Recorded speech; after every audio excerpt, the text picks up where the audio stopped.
music.com.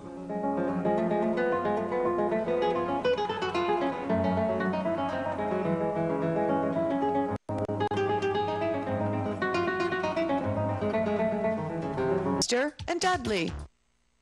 And good morning, everyone. Good morning on the Money Matters Morning Edition. On a beautiful day in the neighborhood, I have a very special guest today, and my guest today is Charlie Cook. And this is a subject that's right on the top of the burner today.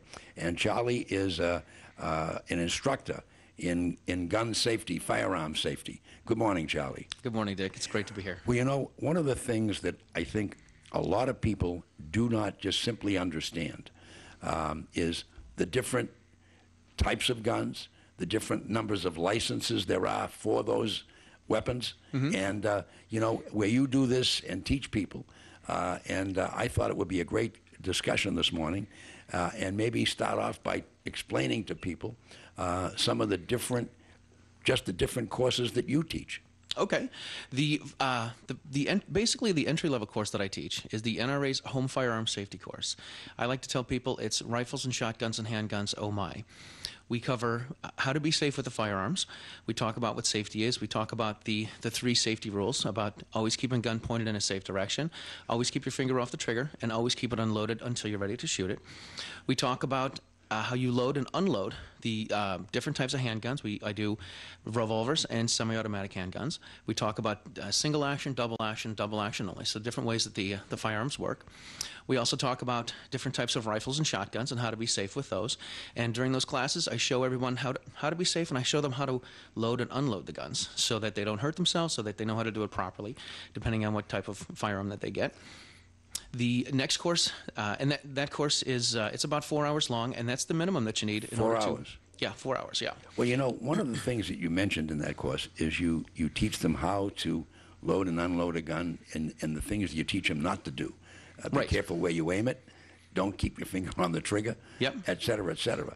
And yet we hear these stories, these sad stories where 2 kids were fooling around with a gun and the brother shoots his brother, you know. Right, now... And you hear these horrendous stories, and you say, how does this happen? How does this happen? Well, obviously, whoever owns the firearm is not being responsible. There are laws that we have here in Massachusetts that are safe storage laws, which the state tells us in order to keep the firearms unloaded, or excuse me, in order to have them, you have to keep them unloaded and secure from unauthorized users. An unauthorized user is anybody that doesn't have a firearms license. Even though my kids are, you know, about 10 and 12 years old, they're unauthorized users, but I teach them how to be safe with them so that when we go to the range and we go shooting, that they know how to be safe, and we go through the safety stuff every time that we head to the range. So you can take them to a range and they can shoot even though they don't have a license? Yes, yeah. And they're essentially shooting underneath my license. Okay. So like when you teach someone to drive, they're driving under my license even though I'm sitting in the passenger seat. Yeah. Not that my kids are driving, they're 10 and 12. But right. Yeah, same sort of thing. I could take you shooting sometime. That would be a lot of fun to do, and teach you how to be safe with it. Let me tell you about, you have to understand me. I want no part of guns. That's okay. I have a story to share with you, and it's in a way, it's a sad story. In my life, I had the great opportunity to know Senator John Kennedy. Mm-hmm. I interviewed him at a radio station up in Ware that I had at the time, W.E.S.O-4-18. I was only a kid, and I interviewed him when he was senator.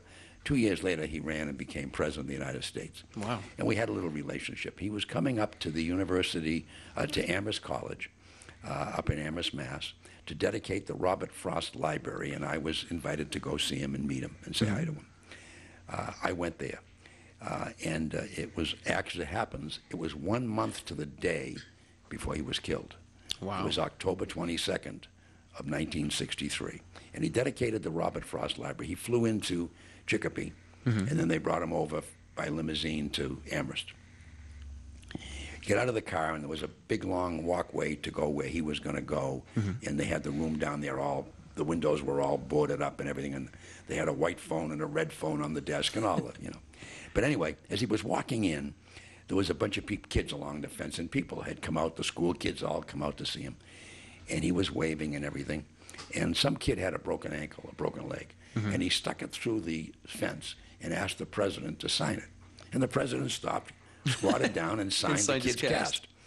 When we got inside, the Secret Service was all over the president. Mr. President, we've asked you not to do that. You can't just stop and jump into the crowd. And he looked around, and he had this. He had this great smile. He had this Irish charm, and he looked at them, and all of us. It was 4 or 5 of us there, and then at that point, and he said, "Let me tell you something. If it's tough enough to stop a bullet that you know is coming, without trying to stop one that you don't know is coming, okay?" And then he said this: "If somebody is willing to give up their life to get yours, there's nothing you can really do." And he made those 2 statements, and they were so profound. And so I've never forgotten them. So I don't have a gun. I don't have any urge to have one. I don't ever want to see one. I'm fine. I think they belong on the side of a police officer, and that's fine with me. You know, that's cool. And it's just me. I mean, I'm not a violent guy. I'm not either. I played sports, so I suppose, you know, I hit my share of people, but I was skinny, so I used to catch the ball and run out of bounds, because if they ever hit me, they'd kill me. So, but at any event, the thing is that a lot of times we hear these sad stories, and I'm so delighted you're here, Charlie, because you've already, for me personally, clarified some misnomers that I had. You know, especially in Massachusetts. I can't speak for other states, nor should we. Right. But it is you know, interesting, and mistakes happen. We had that horrible situation over in Westfield. You know, people don't use their heads sometimes, and things happen. Oh, this is true. This is true. I really think that teaching people how to be safe with a firearm is really key and really essential, because it shows them how to be safe and lets them know, hey, listen, there's safe directions, there's unsafe directions, and you got to pay attention to all this stuff. I tell people in my classes, you know, we teach our kids to learn to be safe with scissors and knives and matches and gasoline and chainsaws and cars, and I think a gun or a firearm is just something else to be safe with. They're a lot of fun to go recreational shooting. I've taken my kids out and, you know, shoot it. We fill water jugs up with colored water and shoot those at the range. I do competitive shooting. I like to do recreational shooting and bust clays out of the air when they're flying, and, you know, trap and skeet shooting, and that stuff's kind of fun. Yeah. And it's a good recreational thing to do. And I like to pass it on to anybody and whatnot. I think it's you're right. I mean, if someone wants to do that, there's nothing wrong with that. The key to the whole thing is safety and responsibility, and definitely. And you know, I vividly remember when I got my driver's license. I was 16 years old. This is back in the 50s, and I had passed the test, and the registry inspector was sitting in the front seat, and he was writing out the paperwork, and then he filled out my little temporary license. And as he handed it to me, he said an interesting thing. He says, "Young man, to you, this is a license to operate a motor vehicle. But I want you to think very carefully what I'm just giving you. I am handing you a license to kill." And I mean, he sat there, and he said, "Now let me explain that. If you do not drive this car responsibly, if you take chances, if you speed when you shouldn't be speeding, and of course in those days we really didn't, you know, you didn't dare drink, or your father would break your neck." Right. But why have the times have changed? but he said, you know, I want you to understand what you really have. This is a big machine, and you need to protect it and drive carefully. And you know, you just went through this course, and you were so careful, and you did it so perfect to impress me. I want you to never forget that, and I want you to drive that way all the rest of your life. Well, you know, when you think about it, it's true, you know. And in your case, every time somebody gets a license and they have a weapon, they have a license to kill. Not that they have a license to kill, but they certainly have that opportunity and the ability, because firearms can be used in defensive purposes, and they can be used in offensive purposes. And you know, bad guys with guns go out and do bad things with them. I mean, the thing that you have to understand, and I don't even know where you begin. Just like we saw in Boston, you know, some fruitcake, you know.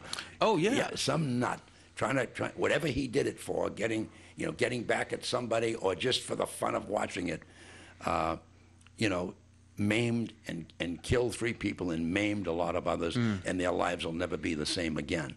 And so how do you really prevent that? there's only so much security you can provide. This is true. And There it's is. true with this. I mean, some nut, some fruitcake. Now, in this case, he obviously got the weapon down in Newtown from his mother's house, so Right. they weren't secure. And if they were, he had a key. Right. I'm not sure 100%, exactly what all the Yeah. details are. But from what I understand, in Connecticut, you have to have a license in order to you have to have a license before you can purchase anything. I believe that she was, his mother was probably a law-abiding citizen who Yeah. had all the guns legally. Yeah. He was, I think it was, was he over 21? I forget. He was 20. He was 20. Okay. So here in Massachusetts, a 20-year-old can have access to rifles and shotguns. If the parents think that their children is responsible enough and old enough and can handle the responsibility of having access to them, then they can have access to them. But if they don't, then they should certainly check and make sure and keep them secure so that they can't get to them. Here in Massachusetts, the adults should be responsible for that. Like I said, I've got a couple of kids. I keep my guns locked and secured and keep them unloaded, and that's just how we have to keep them. Now, is that going to stop me from my kids having access to them? No. Can they find out where the keys are? Probably. Can they get to them? Sure. If they really wanted to, they could. But what I've done is taught my kids how to be safe with them. I teach them how to load and unload them. I teach them what a safe direction is. I teach them to keep their finger off the trigger so that every time we head to the range that they know this is what our safe direction is. We know Dad's going to keep an eye on us. He's going to keep us pointed in the right direction. If there's something that's not right, I'm going to stop him right away, and we're going to say, all right, you know what? Let's head out. Let's go home. Let's whatever, get an ice cream on the way home Yeah. or something like this. Yeah. And my kids, having the guns in the house for me it's not a big deal for my kids. My kids know it's what I'm into. They know it's what I do. They know that when I'm with them, if we're going to go to the shooting range, that they've got the opportunity to shoot, or they can sit in the car and not shoot, and they can bring their iPods and their DS and a book Yeah. and keep themselves entertained. But if they want to shoot, I'm going to let them, and I'm going to make sure it's safe, and I make sure that they know how to use the gun safely. They know how to operate the guns. I bought my son. This is kind of nuts. I bought my son a 20 gauge shotgun for his 12th birthday, and he doesn't want anything to do with it, and that's okay. That's fine. I told him I'd give it to his sister when she turns 12, but I just teach him how to be safe with it, and teach him to respect them, and know the things that they can do with them. Know that there's an inherent danger to them, and know that you have to be safe and you have to be conscious. It's kind of tough with my son to be safe with Nerf guns, because Nerf guns, you have your friends over, they will have little Yeah. Nerf gun battles. But I tell him if his sister's not in the Nerf gun battle, then they can't point it at her. So it kind of comes from that. I do the same thing with water guns, with a couple of little toy BB guns that the kids have. I have a little gun that makes a clicking noise that looks like a James Bond gun. Same thing. You keep your finger off the trigger, keep it pointed in a safe direction, and just hammer that home every time you pick it up. Well, that, in fairness, that's what you do, because, in fact, you do this on a regular basis. You teach these courses. Mm-hmm. But the question then becomes, and you're speaking for yourself, and I think that's wonderful.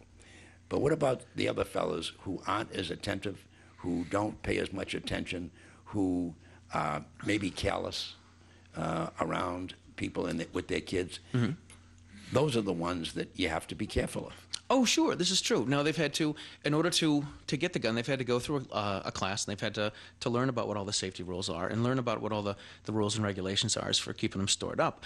But I can't go to everybody's house and be responsible, No. and I can say, hey, listen, here's what you need to do. Here's how you safe with them. Here's how you work them. Here's how you shoot them. Here's how you be safe with them. Keep them from unauthorized users. And I go through the whole thing. I say, listen, if your kids are going to be unauthorized users, if they don't have a license, they're unauthorized. If you want to take them to the range, that's fine. You can take them to the range. They can shoot essentially under your license and have a great time with that. I say if I've done classes before where the man's come in, the man's come into the class, and he's like, yeah, I want to be able to protect my wife and my kids.